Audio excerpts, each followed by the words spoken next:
What's up, guys? JP back at you once again with day number 10 in my 7th annual 31 Days of Horror. This is a series in which we watch and review 31 horror films in 31 days, all during the month of October, leading right up to Halloween. This year we have a challenge, and today's challenge doesn't cross off any of the main challenge criteria, but it does cover one of the bonus films. And the film I'm talking about is Tales from the Hood 2, which is one of the bonus films we needed to cover.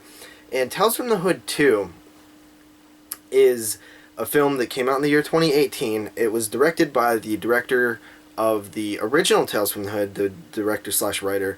It was co-written and directed by him, and that is Rusty Cundiff. So I was very interested when this got announced. It seemed to come out of nowhere. It was in production and out of production very fast. It was released very quickly, and I had kind of gotten some bad vibes after the cover art was released. It seemed kind of low budget and not very appealing to me, but I was still willing to give it a chance. Then I heard some negative reviews and still willing to give it a chance, but my expectations were pretty low by that point. So Tales from the Hood 2. It follows Sims from the first film, this time played by Keith David, and he is hired by the president, I assume, Dumas Beach, dumbass bitch, basically, and definitely, probably mocking Trump, and he is hired to tell a robot stories that is going to help it with its intelligence, because it's going to police the streets, apparently, and Sims is a master storyteller, so that is kind of your wraparound there, which is a very odd place to take it, honestly. It takes it out of the serious nature of the original Tales from the Hood and kind of like makes it a cheesy B movie almost, which is, the original Tales from the Hood was so authentic. That's what I loved so much about it. And this feels almost like a spoof at times, which is what you would think Tales from the Hood is, but it's not. So the first story, it is interesting enough. The acting's a little bit spotty. It follows a black girl and a white girl, and they go to this museum of basically propaganda, things that made black people look bad. Blackface stuff and very, very racist things. And they're kind of almost not taking... Yeah, they are not taking it serious. And the curator at the museum is trying to instill some knowledge in their head. And there's this doll, I forget the name of it, but there's this racist doll that was created. This girl tries to buy it.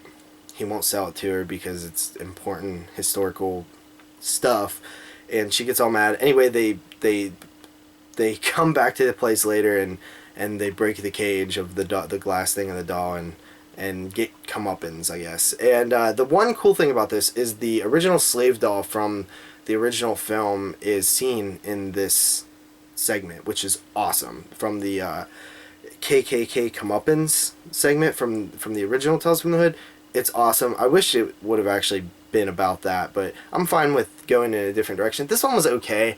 Like I said, acting a little spotty. Just goes really super not serious, over the top by the end of the segment. The second segment was about a couple of thugs who basically beat a guy to death before getting information about drugs or something. I can't even remember. And they basically try to find a guy who is a psychic, or who has the ability to connect with the dead and try to get the information from that person. They take him captive. Gets really silly and ridiculous. Didn't like the segment at all. It was just it kind of had a decent premise, but it just goes way too over the top for me. The third segment is even weaker. It's about two guys who are trying to date rape these two girls. I don't even know, man. I don't even know. This is by the point where I was like, man, this is this is just a fucking anthology, man. I mean, there's a little bit of commentary at the beginning, but this is just a over the top, like B movie anthology. But then it does kind of bring it around towards the end with the final segment, which is about. I'm not super great with politics, guys, so bear with me. But it basically follows a black man who is helping a white politician who is a racist become something, become some kind of leader in the political world. And he starts seeing visions of Emmett Till, who is a real person. An incident that happened, I think, in the 50s or 40s, helped spark the civil rights movement. If you've never heard of it, look it up.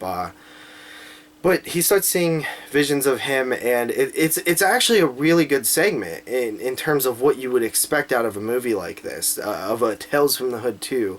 Not much hood tales in this, though, honestly. It could have been called something else, but he, it's about sacrifice, and it's about, sacrificing for the greater good of your fellow man. It's a good segment, honestly, and that if the whole, like, yeah, it is it does feel low budget, but if the whole movie was like that, because it's played 100% serious, this segment is, it almost is like, I don't know if he was almost trying to do that on purpose, like make it ridiculous for what people would think a movie like Tales from the Hood would be, like the original. Like, I think people think it's going to be goofy and silly, and then like slap them in the face at the end with some seriousness. Like, I feel like they might have been, like, Rusty might have been going for that. It just doesn't work for me. It just doesn't work. Like, I would have much preferred if it was like this throughout. The social commentary is important, and it feels important in Tales from the Hood. This one, it feels like you're almost making a joke of everything at first, and then you get this great segment at the end. But, I mean, and I know that wasn't the intention, to make a joke of the serious nature, but it's just disappointing, honestly, man. Like, the other thing that I did like, while the wraparound sucked, I thought Keith David did a great job as Mr. Sims. He had the same sort of eccentric nature about him. The way that he said certain words, like, felt like, wow, this feels very similar to the original Sims. I like the callback to the shit, because I love that stuff from Tales from the Hood, the original. Really cool performance, honestly. Like, it just feels like the only problem with it is the material Keith David was given. I would like to see this another attempt at this. Let's do a Tales from the Hood 3 and get it right this time, because there were, although bare minimum of things, like, there is a way to make a good follow-up to the original Tales from the Hood, and I think that, Rusty Cundiff could do it. I don't know if it was like producers, or like, it just feels like it was people were pulling this guy in different directions or something. I don't know what's up with that. And he didn't direct the whole thing. He did 2 of the 4 segments. But man, this was disappointing. I know that other people have seen this. I've heard some people say it's okay, but I mean, I had low expectations, and I was still disappointed, man.